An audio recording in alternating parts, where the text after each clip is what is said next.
Hello guys, welcome back to my YouTube channel. दोस्तों, आज मैं आप लोगों के लिए लेकर आई हूँ लव ऑफ निर्वाणा की एपिसोड 4। तो बिना किसी देरी के एपिसोड की शुरुआत करते हैं। एपिसोड 4 की शुरुआत में हमें वेजा और पेयन को शतरंज खेलते हुए दिखाया जाता है। इनुज किंग से कहता है पेयन एक साधारण सी मेट के लिए ये सब नहीं करता, वो जरूर बहुत इम्पोर्टेंट होगी। दूसरी तरफ जेंग्सी की हालत बदतर होती जा रहा था। क्विलियन ये बात पेयन को इन्फॉर्म करने को कहता है। पेयन भी ये सुनकर थोड़ा सा परेशान हो जाता है और शतरंज कंटिन्यू करता है। प्रिंस जोंग अपने भाई को देखने को कहकर वहाँ से चला जाता है। उसका सर्वेंट अली जो कि वेजाओ का स्पाई था वो कहने लगता है कमांडर वेजाओ हार रहे हैं, आपको उस दवा को पाने के लिए कुछ और तरीके अपनाना होगा। प्रिंस जोंग कहते हैं आपके पास कोई तरीका है? ये सुनकर अली प्रिंस जोंग के कान में कुछ कहता है।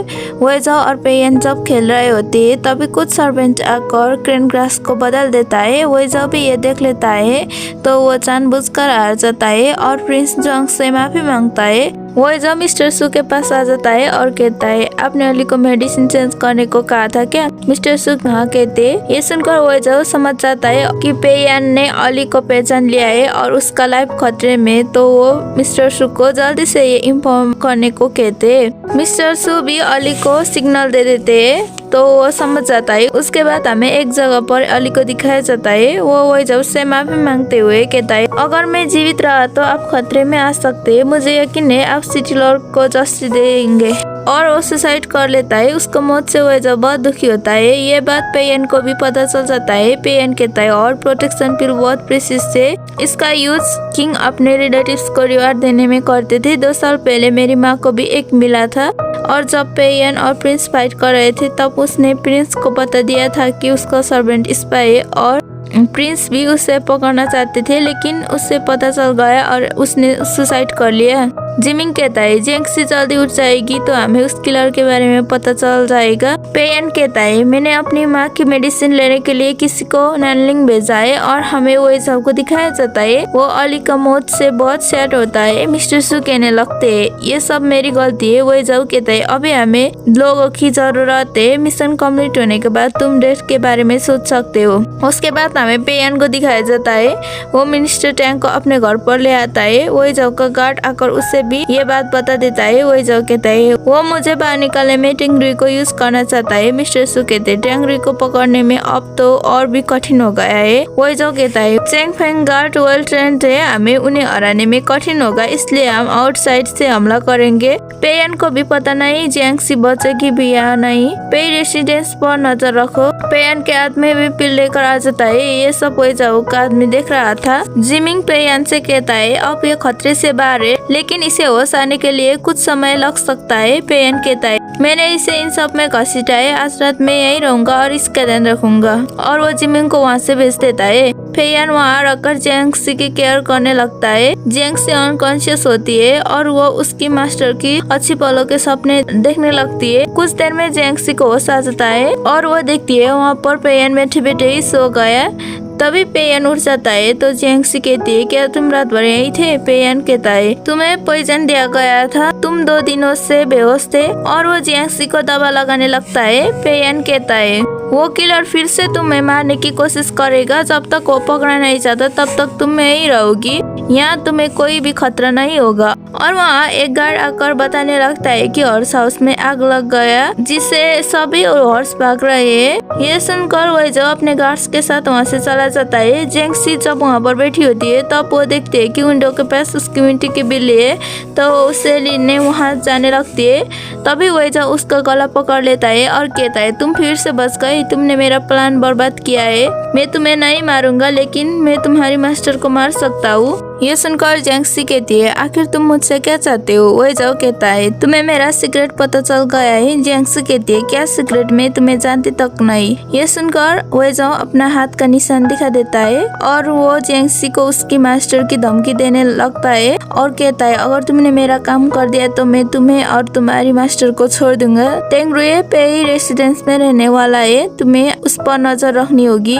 जेंग्सी ये सुनकर मना कर देती है, लेकिन वो उसे धमकी देकर वहाँ से चला जाता है। उसके बाद हमें पेयन और उसका गार्ड को दिखाया जाता है। उसका गार्ड कहता है ये आग मिस्टीरियस तरीके से लगाया गया है, ये सुनकर पेयन जल्दी से जियांगसी के पास चला जाता है और वो जियांगसी को कहता है तुम ठीक तो हो ना। जिस पर जियांगसी भी आके दिए। पेयन कहता है उस दिन तुम बेहोश होने से पहले उस हत्यारे के बारे में कुछ कहने वाली थी। जिस पर जियांगसी कहती है उस हत्यारे ने मुझसे यह कहा था कि अगर मैं कहीं भी भागने की कोशिश करूँ तो वो मुझे ढूंढकर वहीं मार डालेगा। उसके बाद पेयन के पास उसका गार्ड आकर बताने लगता है कि हॉर्स हाउस में कैसे आग लगी और कहता है मैंने अपनी आर्मी को भी कहा कि अगर वो छोटी सी भी गलती करे तो वो लोग उससे कड़ी सजा देंगे। पेयन कहता है इस लिस्ट में जिसका भी नाम है उस पर सीक्रेटली नजर रखना। उसका गार्ड कहता है आप जियांगसी का क्या करेंगे? पेयन कहता है पहले उससे कुछ पता था लेकिन अब वो बताना नहीं चाहती है। मुझे लगता है उसका कुछ रीजन हो सकता है इसलिए हमें उसे मेड बना कर रखेंगे। नेक्स्ट डे जियांगसी सोच रही होती है भला मैं उसकी हेल्प कैसे करूँ। अगर मैंने उसकी हेल्प नहीं किया तो मास्टर इसमें फंस जाएंगे। और वही सर्वेंट बात कर रहे होते हैं कि जब से जियांगसी आई है तब से इस मेंशन पर शांति चला गया है। मैंने तो सुना है कि पेयन ने उसके लिए प्रिंस से भी लड़ाई की है। उसके बाद हमें पेयन और जियांगसी को दिखाया जाता है।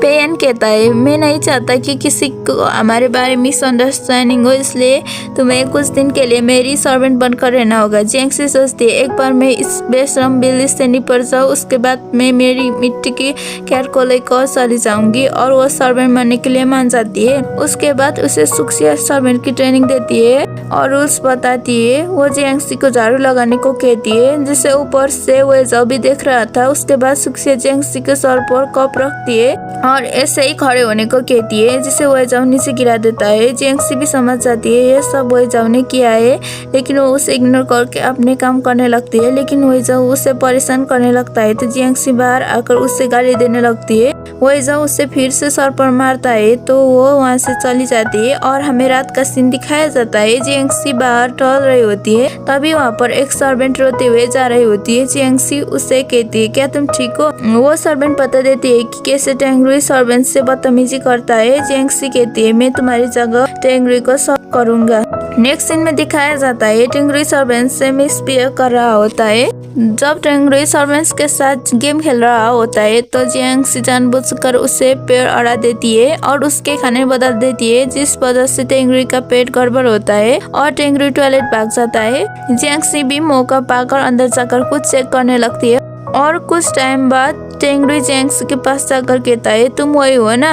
ये सुनकर जियांगसी डरने लगती है लेकिन टेंगरी कहता है तुम वही हो ना जिसने मेरी जान बचाई और उससे रात के डिनर में इनवाइट करता है। फिर रात के डिनर में हमें जियांगसी, पेयन और टेंगरी को दिखाया जाता है। टेंगरी कहने लगता है जियांगसी ने मेरी जान बचाई इसलिए मैंने उसे खाने के लिए बुलाया है। उसके बाद वो जियांगसी को नेकलेस गिफ्ट करता है जिसे जियांगसी ले लेती है। जिसके बाद रात में जियांगसी को कुछ लिखते हुए दिखाया जाता है। तभी पेयन जियांगसी की दरवाजा नॉक करता है। जियांगसी उस पेपर को छुपा देती है। पेयन जियांगसी के लिए दवा लेकर आया था। वो दोनों कुछ देर बात करते हैं। पेयन जियांगसी को दवा बिना दिए ही वहाँ से चला जाता है। कुछ देर बाद जियांगसी बाहर से अपने कमरे में आती है तो वहाँ पर ओएजा होता है। एपिसोड 4 यहीं पर ही खत्म हो जाता है। अगर आपको पसंद आए तो लाइक, शेयर, कमेंट, सब्सक्राइब करना मत भूलिएगा। मिलते हैं नेक्स्ट वीडियो में, तब तक के लिए बाय बाय, टेक केयर।